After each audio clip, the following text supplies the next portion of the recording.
Welcome back, Couch's Corner here. We have a very special treat for you tonight. It's the very first interview on Couch's Corner with a UMaine alum, one of the greats in my opinion, one of the great playmakers. None other than Michel Leveille. Got good friends, at night I live my life right. Intense, on the edge, on the wire. Welcome to the couch. And I want to start off by asking you, so you live in Maine now, you married a Maine girl, smart guy. But where did it all begin for you and how did you end up at Maine? It all started in British Columbia. Actually, I'll go back a couple of years. Junior college, as you would call it. I played in the CJEP, as I am French-Canadian. Played at 17 and 18, had a couple good years down there. It was kind of a rough way to make it there, but play with older players down there. Learned a ton, and then had a couple opportunities to go major junior, including Moncton, Quebec, in the Q, and then I ended up actually in the BCHL, and then in the BCHL had 2 good years. I had a bad injury my first year, but I still had a decent, missed a few games, but I had a decent year, and then came back the second year and had a really good year, and that's when it all met Grant Stanbrook, and that's when it all started. And we'll get into Grant later. Guy's a legend. But if you can't tell by the accent, Michel does have some French roots. So how does that work? Because obviously you're from Quebec and you went to BC. So you had recruiters come to you to watch junior hockey, and then how did they sell that to you? Actually, no, I didn't have any agent, no recruiters. It was a friend that was living nearby. They were looking for a scorer that played in the same team before, and he played in the NIMO, where I ended up playing in junior. They were looking for a center that could move the puck and possibly produce, and they found their guy. I ended up. Yeah, I saw your stats. The year before he went to Maine, 108 points. Yes. How many goals? I want to say 35. 35. So you like just apple machine. But 35 goals, it just does, it kind of like gets overshadowed because you had so many apples. But so that was your big breakout year, and then Grant Stanbrook, who is the main recruiter for Maine. He recruited Paul Correa, Montgomery, all the goalies through that system. He was just a legend. He basically, if you don't know this, Grant Stanbrook built Maine hockey. Yeah, he did, along with Sean Walsh. Yeah, they did. They love to recruit teams, find characters that mix together. Yeah, is recruiting actually, it's something along. That's another subject, as Troy mentioned. Grant was, along with Sean Walsh, the foundation of the whole Maine hockey. Yeah. And so he came out to BC to see you. Yeah. One game? No, he came in for over a week. Watch how I was practicing. And did he come for you, or were you just happened to spark his interest? Do you know? No, I believe he came for me and Brent Shepard, the both of us. And Shepard played at Maine as well, yeah. And you guys came the same year? No, I came a year before. I was older than him. He had another year, played another year, ended up having a big injury. But he came for a few years. That trip was actually for Mike Hamilton. Okay. Ended up. He went there, yeah. Yeah. Hammy, what's up? He's another great Maine player. Yeah. Hammy, Shep, and I were kind of that same class, along with Lundeen, Jimmy, and Morsey. Yeah, good class for sure. Yeah.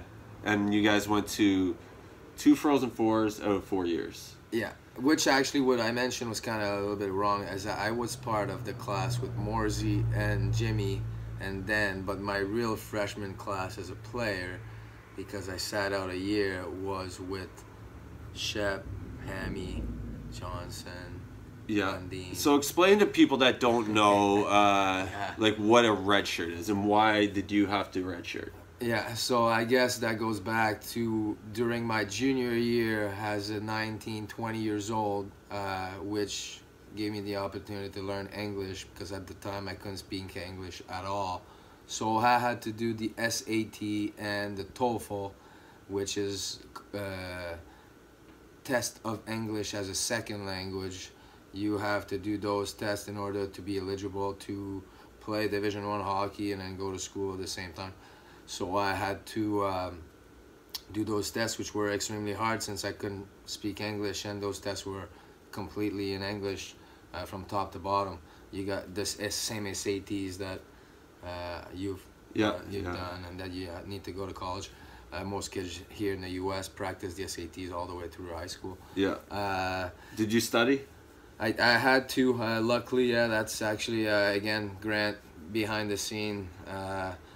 I ended up having a hard time with the TOEFL. Ended up doing it about 5 times, and he ended up. Sorry, I don't mean to laugh. No problem. The 5th time's the charm, right? Yeah. And, yeah, he ended up finding. That is a great story. Actually, he ended up telling me that story. Probably my first year or second year playing, and he said that he was watching the UMaine baseball team. One day during the summer, and he happened to hear some French lady speaking French right in front of him watching baseball, which was Alain Picard, the catcher that was playing for UMaine, and she happened to be from my hometown. So at the time, he ended up having her. He reached to me, he got me to reach out to her, and at the time, believe it or not, I was working in the mill factory, like 12-hour shifts, and I was going to her to get those classes just an hour and a half after in order to just learn how to pass the test, because she knew. She ended up being an English teacher. Wow. So that's how I ended up passing the test and get to college. And that's how you got to Maine. Yeah, that was a crazy story. When he told me that was how I was like, wow. Yeah, that's crazy. She ends up at Maine. Yeah, so she wasn't going to Maine first. She ended up going to Maine after, or was she going there? The person that taught you how to pass the test. No, she was the mother of one of the baseball. Oh, the mother. The Okay, mother of the baseball player, the catcher from the UMaine at the time, which I ended up being really good friend. Oh, with really? him. Too? Yeah, he was there for 1 more year. Yeah. He was a junior. That's unreal. So okay. So get to how do you become a red shirt in that scenario, because a lot of people don't understand that and probably wonder why people are sitting out a full year and you didn't play pro. You just played. You don't play. I didn't play hockey at all that 1 year.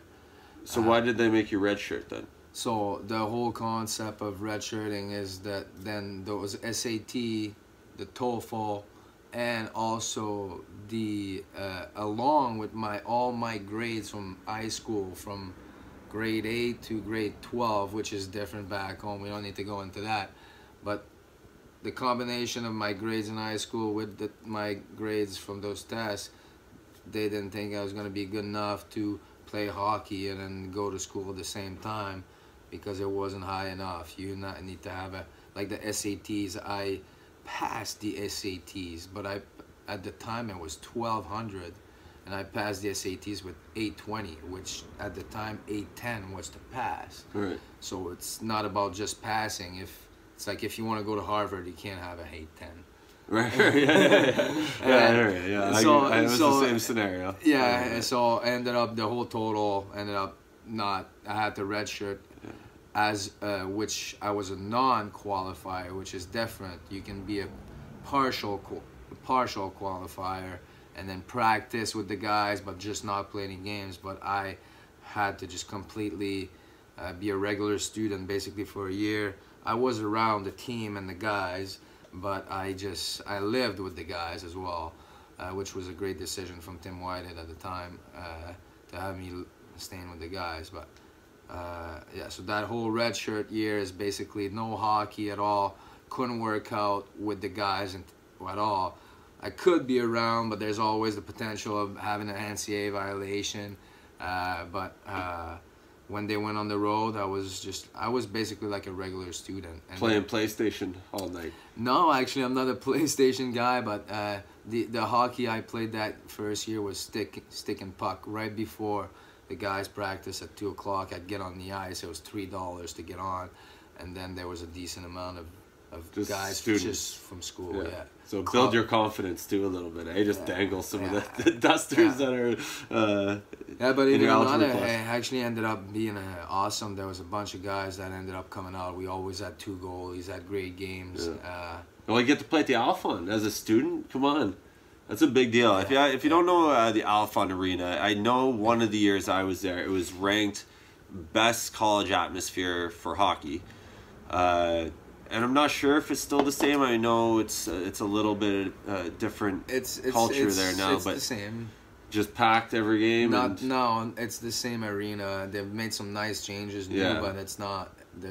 I went the past 2 years and it hasn't been. Yeah, which is sad a little bit. But though I feel like they're on the way back. Yes. And I feel it too is that. College hockey as a whole has gotten a lot more competitive. Yeah. I mean, it used to be 4 or 5 teams in the Frozen Four every year. Now you're getting teams that when I was playing was a D3 school. Now they're winning championships. Mm-hmm. And like Notre Dame and I'm trying to think of some of these other like Minnesota Duluth. They're like powerhouses now, and it's just teams that weren't like that back in the day. Yeah. Quinnipiac, I think weren't they go deep this year? I mean, I don't know when's the last time you went to a college game, but I had the opportunity to coach for 2 years after, and then our tournaments are all in college areas, and Quinnipiac is a phenomenal, nice new like campus, but. If you want to get into it changed, and now it's called the chase of the scholarship. I mean, right. You get an opportunity to be a good hockey player. You can go to Harvard if you really want to put the effort into it, but. You want to put the effort in it. A friend of mine saying it kind of funny. I say, hey, you put pucks in the back of the net, you get A's. That's a good saying. That's hit or miss, I think. But yeah, you're onto something. But yes, no, don't get me wrong. I work for my college degree. Yeah, for sure. Student athlete is not an easy task for sure. It is not. But all right, let's get into some more fun stuff. Best player you played with at Maine.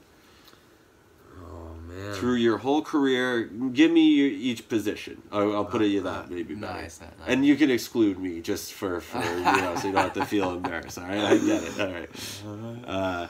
So we'll start with we'll go best defenseman you've ever played with. Man, it's the best defenseman. And you gotta just pick one. I don't want a laundry list. I'll go. I mean, if I'm looking. I played with, I mean, my freshman year, and I lived with them too, so I gotta give it to him. One of the toughest defensemen I ever played him, and I believe you'll attest that is Preston Ryan. Yeah, as soon as you started talking, I'm like, yeah, it's Preston. just a different breed of player. Kind. Yeah, exactly. He was one of those. He's like a Brent Burns, but not as big, maybe, but just all over the place. Hit people, could score. If I'd compare to today defenseman, I'd say Bruce Orpik from the Washington Capitals. All right. I thought, I feel like he'll make plays, but he'll hit you hard. Yeah, he'll kill you. He'll hurt you too. Yeah. and I love Preston, but he was on that thin line too, where he would sometimes lose it and take some penalties that maybe were a little scary. But he was my roommate on the road actually for almost my whole career. Right. We had a great time, and some funny stories about Preston. Wait, okay, great D. Let's go. I think this might be easy. Goalie. Yeah, goalie. I mean, the two of them that played Jimmy for 3 and then Bishop for 1. I mean, all right, who's better? I mean, the when you played, who was better, Jimmy or Bishop? Like who? If you had to start a college team back when they were in college, and you had to start one of these guys, who do you start? Yeah, it's fairly easy. Jimmy, I mean, my freshman year, the chase to the Frozen Four when we lost and 1-0 in the final. I mean, we lost like 13. We won 13 games, by 1 goal. We were just like playing defense, and I mean, it was not just we. Like shots sometimes against Boston College, I remember were like 45 to 15. Yeah. You know what I mean? Like, so I mean, reality, I guess. But Jimmy was definitely in my freshman year, and Maine has a long, awesome history of goalies. Just that was their MO. I mean, tandems, and I was there when it was Jimmy, Frank Doyle, and it was flip a coin who you'd want to start in a game, and they switched. That's how good Frankie was. Yeah. And Jimmy, everyone knows Jimmy's playing for Detroit forever. I mean, they split games. Yeah. They just went back and forth, and you literally, it didn't matter. It was all just best goaltending. Yeah. No. And Frankie went on to have a great career himself. But that's the thin line too of who makes it, who doesn't make it to the big show. Mm-hmm. It's razor thin. It's luck of the draw. It's how you were scouted when you were younger. It's when you were drafted, so the people have invested already. It's, did you have that big game when the guy was there, the scout was there that saw it, and one I think, and this is 2 guys. I'll say. I mean, Frankie played pro. I had a chance to play against him in the AHL, play with him in the East Coast actually. Yeah, that's pretty cool. Yeah. Was like. Yeah, we played Italy. He was in the top league. I was in the league below him, but we lived an hour apart up the mountain. It's pretty crazy. It's a small hockey world. Oh yeah. But 2 moments. I'll say this: two guys I think, and these are great hockey players, but I know for a fact these 2 moments in their careers got them NHL deals. I remember Mike Shute. And he's a great defense. I'm not saying these guys wouldn't have made it on their own, but he had this game in the Frozen Four. No, it might have been the final versus Minnesota, and we lost in overtime. And Shooter he scored 2 goals, and he was playing D, and I think he played forward all year, and then he just jumped D last month. So it was unbelievable. And he shushed the crowd. Remember this one? Yeah, I do. It was amazing, and I'm like, that's money. He's gonna be on ESPN, and that's like, that's like Rod Tidwell and Jerry Maguire. That one big moment at the end of the movie. It's like fucking amazing. I ended up spending some time with Shooter. Shooter was a great guy actually. He also played at the same place I played in Germany in Heilbronn, where I played for 3 years. He also played for a year or maybe 2. Had some great. Was scoring a lot of points there. I think he was one of the biggest jumps as from college to pro. He really turned it on. Do you remember playing some 5-on-5 or 3-on-3 with him in the summer at all? Or I didn't play much summer hockey with you guys, but he did always crazy stuff, and he had super talented. I mean, I respect he had dangles. Yeah. Yeah, I think he fought Preston in practice one time. I'm gonna ask if Shooter's watching this from Preston. I almost guarantee Shooter, and this is no. I hope Preston doesn't hate me for this. I'm pretty sure Shooter dropped him. It was amazing. I can remember it. Everyone was like, "Holy shit!" I didn't have a chance to play with Shooter. Actually, yeah, it was awesome. I want to see if he remembers that. But all right. So anyway, we did goalie. We got Preston, Jimmy, and now we gotta go forward, which I know there's a lot more to pick from. Yeah, there is actually.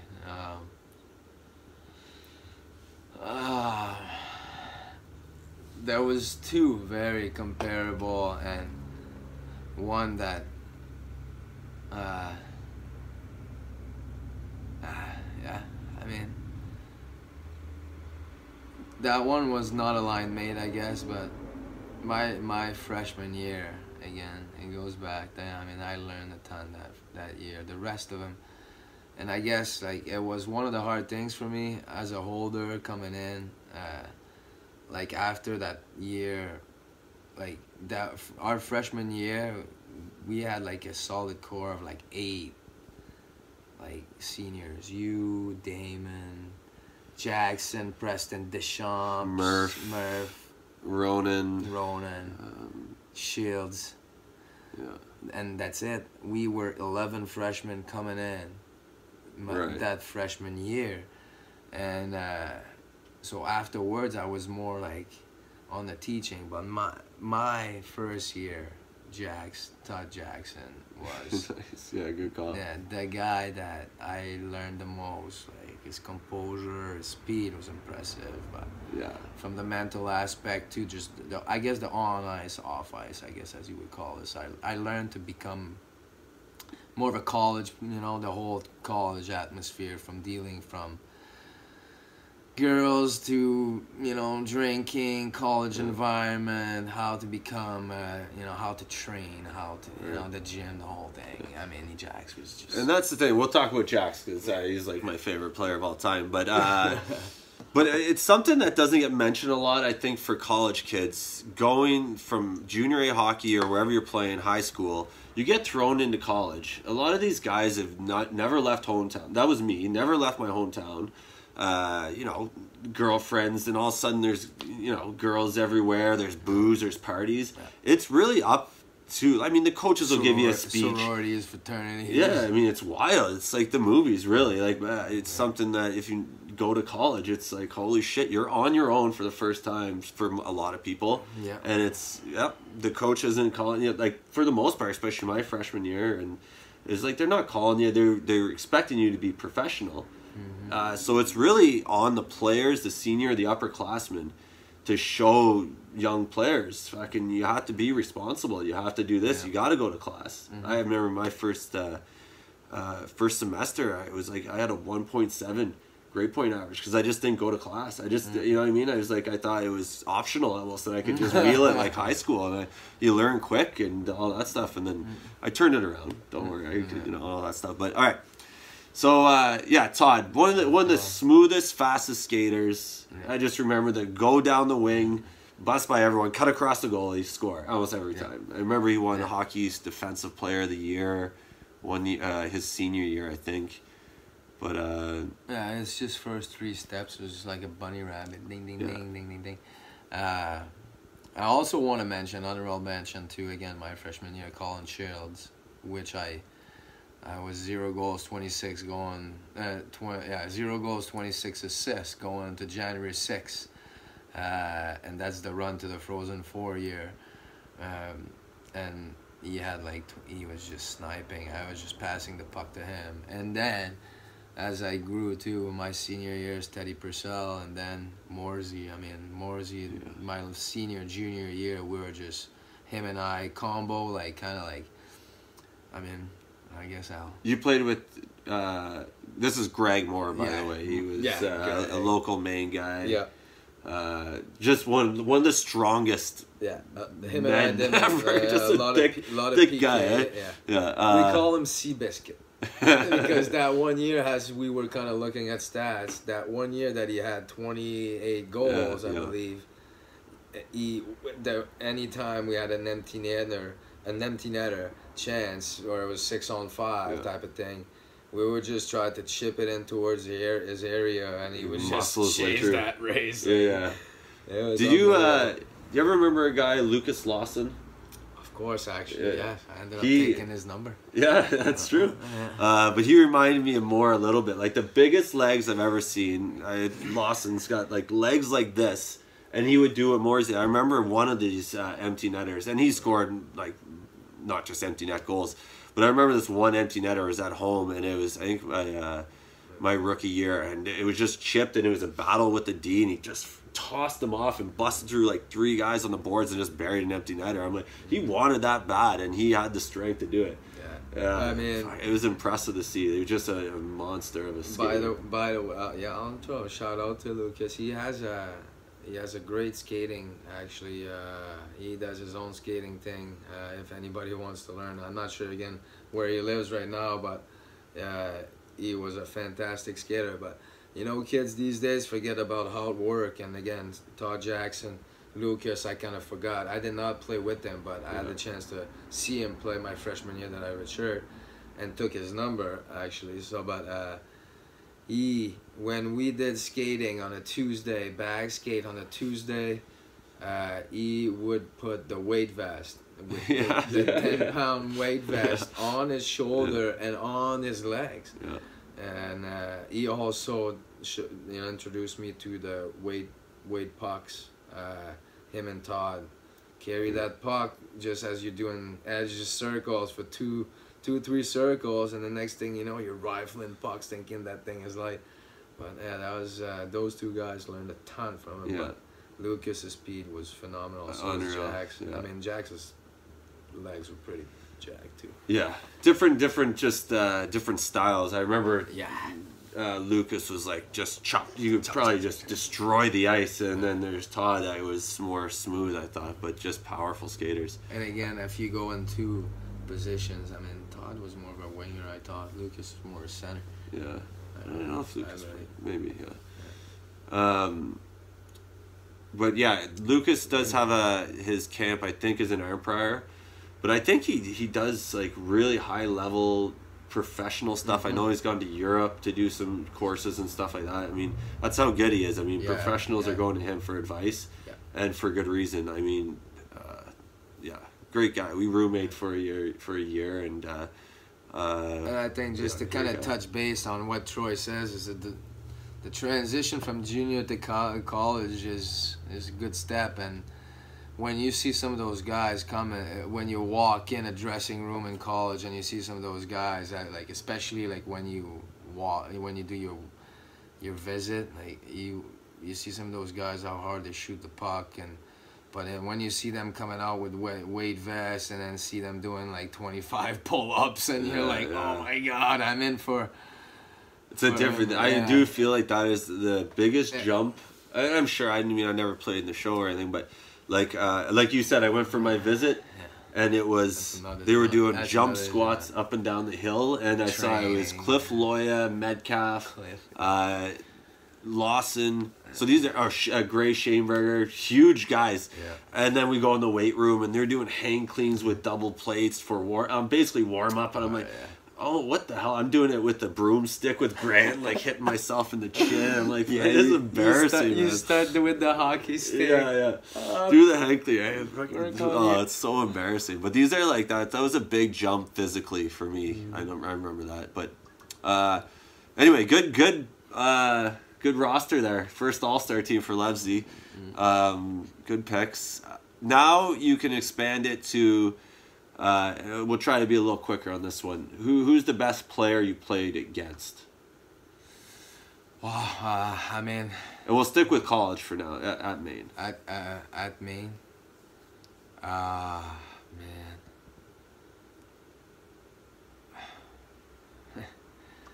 I guess my senior year, Jonathan Tays, Parisi were part of that North Dakota crew. They had some good players. that's not terrible. Yeah, they had some really good Jonathan players. Taves and Parisi. Yeah. Again, Wisconsin, Pavelski.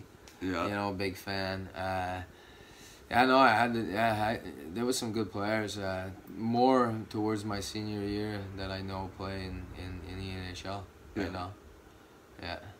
That's awesome. And that's a pretty sick go lineup. back to BC, Patrick Eves, Corey Schneider, Jonathan Quick. Those the goaltenders, the goalies, I believe one of my year was Howard Quick for UMass, BC Schneider.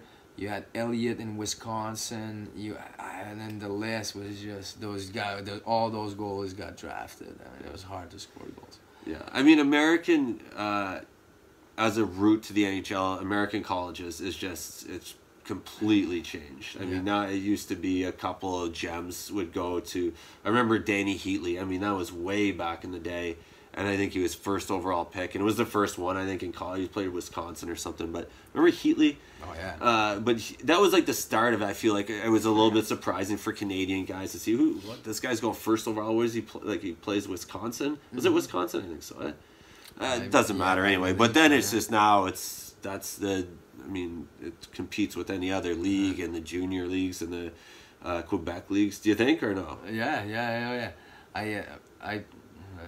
Heatley is he played with his brother. saw hang out with his brother and Yeah. a little bit. They use the Heat League visor. He was It's the good. He played massive screen. Yeah. That's funny. Getting a big Sniper? accident. Yeah. I use similar big player, lefty. Yeah. That's a big guy. Yeah. No, I liked it actually. Easily. All right, good picks. And then okay, so Frozen 4 your senior year too. It was your freshman and senior year. Yeah, freshman, junior, senior. 3 times at Frozen 4. 3 times. Wow, that's gotta be a record maybe. Boston. That was my junior year. Your junior year. And then we did my junior senior was Wisconsin, and then St. Louis. And just donuts and all of them. We couldn't win one of them, eh? No, it's bullshit. But I mean, I believe if we won that one at Denver, we're back-to-back champ, maybe. Yeah. But I mean, yeah. I mean, I lost again. We lost against the champs every year. Yeah. Wisconsin and the famous Michigan Derek Damon's foot in the crease goal in Denver. We lost 1-0. Damon scored in the first period. Place was rocking. They call it back. Nothing to do with the goalie. It was very old school. That was for rules. like the rule for 1 year. 1 year, and they changed it, and it was Not you could see it wide open net, no one around him, and his toes in the crease. He buries a rebound, and we celebrate. Fans go nuts, and then they call it back, and we end up losing 1-0. Yeah, and again that year we won like 13 games to get to that game by 1 goal. Right. Yeah. It was just fundamental defense. We wouldn't allow any goals. Like. So after college, what happened next? You went pro. Yeah. Played the Marlies. Yeah, I got 3 games after college. Got 3 games with the Marlies. Ended up getting an agent. I'm not gonna mention any names, but getting an agent, and ended up going for the Marlies for 3 games, and then ended up doing pretty good. Actually, ended up in 3 games. I believe getting a point a game, maybe 1 goal, 2 assists type of thing, empty netter. Yeah. Which is funny, on the empty netter, the coach, Greg Gilbert at the time, he put me on the ice at the end of the game, and it was a close game, and there was an empty net, and I ended up shooting from our defensive end, exactly, and the guy said, he comes and look at it, he's like, "Hey man, this is not college anymore. The fuck kind of play is that?" I said, "Well, I knew I was gonna put it in, man." That was my answer, and I turned back, and I was like, "Oh man, I knew it," but I was like, Yeah. It was just right in the middle. I was like right in the middle of the blue line, like high slot, like really high slot. Right. I was like, I'm turning. That's what Marchessault did. I believe I might have blocked the shot, so that's why I was like, block it. Nowadays, I think it's standard. They say I just watched some things, and there's some stats on it that it's more profitable. I don't know what the word is for it. To go for the empty net, because it's the worst case scenario is it's an icing. I get it if you're maybe have a chance to make a clean chip to guarantee it's not out, but if you have a tough play, it's better just to blow it down the ice than it is to flub it or to turn it over in your own zone. As a professional hockey player, I mean, it's probably, I'd say it's probably about 50%. Like I'd be curious if you and I go out on a sheet right now, like you'll probably be like 7 for 10 and hitting the net from all the way at the end. Right. So again, do the math. Think so. I mean, yes, but I coach girls hockey grade 8 to grade like 15, but I would pull the goalie like at the 10th minute because they wouldn't like the distance and all that. It was very different. They couldn't shoot it as hard, and a lot of people would get into it. But when you get in the boys' game, it's a different. Yeah. I mean, not obviously at the higher level, college girls and stuff like that, but even my U19, they would struggle. Yeah. Anyway. All right, I'm gonna go some rapid fire questions about the NHL here. We're in the NHL playoffs. Winnipeg plays Nashville tomorrow. Who's taking Game 7? Winnipeg. Winnipeg. All right. Now Winnipeg, Vegas. Ah, man, I'm gonna have to go Winnipeg against you, Yeah. my friend. That's all right. I'm I get it. Canadian. I get it. All right. I Now think we'll go, NHL Canadian teams are due to back. I mean, Quebec Nordiques again. Well, that's another topic. Washington, Tampa. Ah, man, that's gonna be an unbelievable series. I mean, Tampa has the experience again over Washington, but I mean, they play kind of the same style. Oh yeah, I like Tampa, man. Tampa. All right. And who takes the cup? Tampa, Winnipeg. Let me guess. Yeah, I gotta follow. My heart's gotta say with Winnipeg, even if they're not even in right now. But All right. I would have So better odds. Winnipeg's winning the cup. I gotta stay with my Canadian blood. Yeah. All right. Last question before I let you go is, I know we have a lot of young players here that watch this Couch's Corner, and they get a lot of advice from our show. What would you say to a kid nowadays, knowing what you know now as advice to make it far in hockey?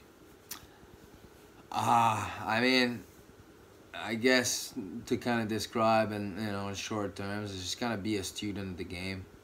Try to learn the game and how to become.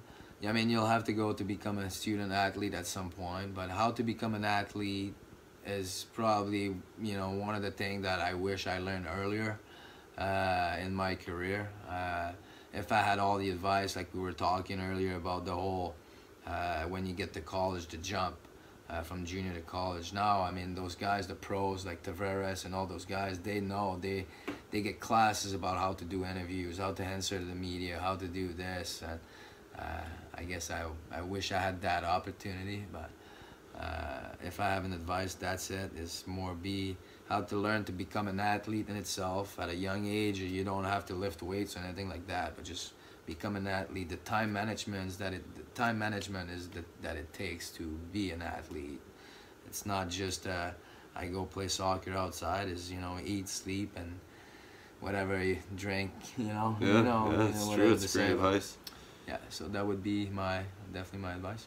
Great advice. Yeah, it's true. It's a different world now Yeah. with the iPads, and it's tougher to get kids to focus on something. But no, great. And I guess it's not so much. Also, it's not so much about just focus on that one sport. I mean, I could go ask Troy right now to go shoot some hoops, play some tennis. You need to be an all-around. So that's why, I mean, learn to be all those other sports make you better at that one sport itself, and it's a good way to train at the same time without being just in the gym lifting some weights and then just doing the daily same thing routine. So you want to have as much as possible from the get-go, from a young age until you keep doing. I mean, we trained, we did that. Hey, want to do cardio? You want to run the loop, or you want to go play 3 hours of tennis? Right. Do work on your side to side, and then you have the fun aspect into it. And then again, last advice: keep it fun. Have some fun with it. You push yourself hard, but have some fun. Yeah, great advice. All right, Leveille, first guest on Couch's Corner. Thanks, my man. Thank you. That was fun. Guys, that was fun. Thanks for watching, and stick around. We're going to be covering the playoffs here. Go Knights. They're going to play, it sounds like, Winnipeg, in Michel's opinion. Who knows, but it's going to be a tough matchup. But we'll keep you posted. Hope you guys enjoyed the interview, and we'll see you around. Yeah, Cheers. kids, watch hockey. It's going down, y'all. My peoples come first.